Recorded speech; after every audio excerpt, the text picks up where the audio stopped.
Ils passèrent les 3 heures suivantes à montrer la photo de Sam et à poser des questions aux principaux commerçants de la ville, à tel point que Caroline en avait la migraine. Et tout cela en vain. Personne ne semblait avoir vu Sam, ni même entendu son nom. « Bon sang !» s'exclama Beau, lorsqu'ils sortirent de chez la fleuriste. « J'ai l'impression de rechercher un fantôme. » Debout sur le trottoir, il soupira et regarda les quelques magasins qu'il leur restait à visiter. « Si nous nous accordions une pause pour déjeuner ?» Le doigt pointé sur l'enseigne de chez Wanda, il ajouta. « Je vous invite. Je vous dois bien ça, puisque vous m'avez offert à dîner tous les soirs depuis votre arrivée. » Elle l'acquiesça, trop abattue pour rétorquer. Ils entrèrent dans l'établissement et Beau la conduisit jusqu'à un box situé au fond de la salle. Lorsqu'ils furent installés, il lui posa la main sur le poignet.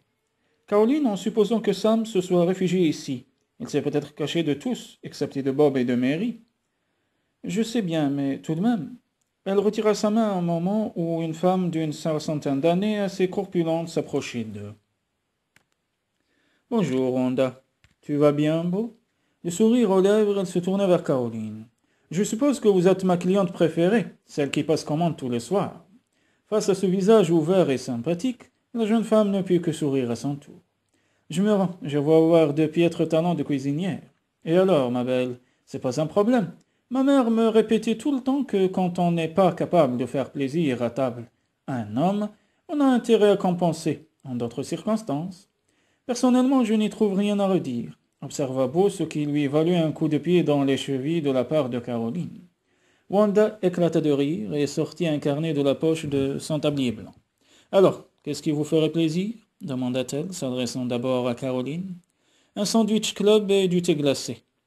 Moi, je prendrai le burger spécial avec un café bien tassé. » Dès que Wanda eut tourné le dos, la jeune femme fusilla son compagnon du regard. « Vous avez décidé de porter atteinte à ma réputation ?» grommela-t-elle. « Pas du tout.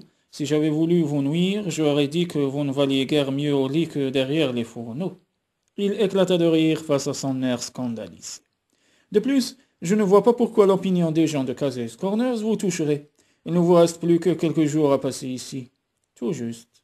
Au moment où elle prononçait ces mots, elle se rendit compte que la perspective de quitter Cassell's Corners ne l'enchantait guère. Afin de cacher son trouble, elle fixa la table et s'aperçut que de nombreuses initiales étaient gravées sur le bois. Du bout des doigts, elle caressa Tiddy et A.H., égal amour toujours, et se demanda si Tiddy et A.H. avaient toujours dans la petite ville.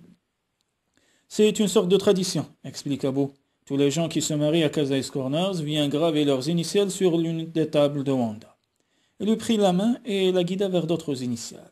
« T.R.M.S.J. lui-t-elle. Vous les connaissez ?» Beau acquiesça avec un sourire triste. « Thomas Randolph et Sarah Grayson étaient mes parents.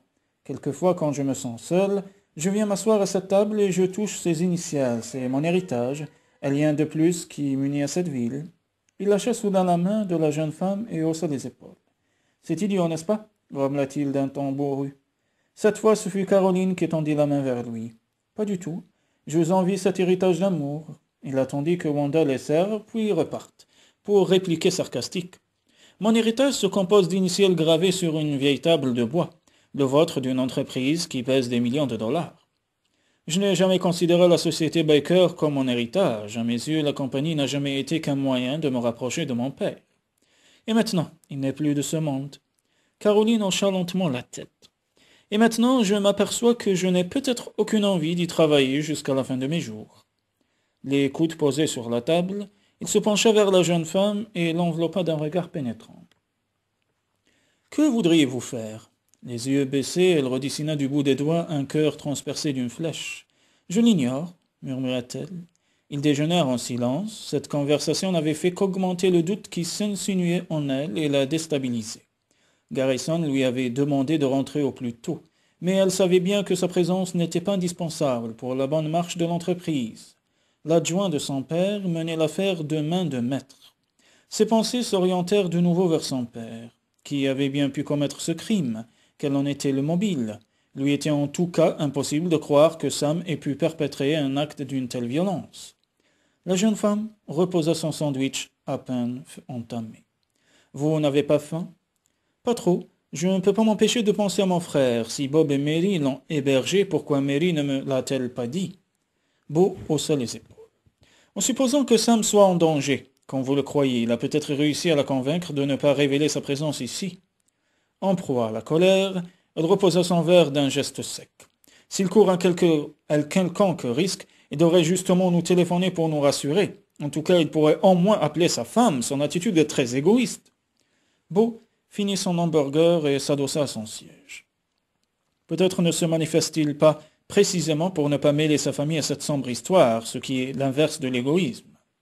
Il sortit un billet de sa poche et se leva. « Venez, il nous reste encore quelques magasins à visiter avant que j'aille travailler. » Ils rejoignirent le bar et après avoir réglé l'addition, Beau demanda à Wanda si elle avait entendu parler d'un dénommé Sam Baker.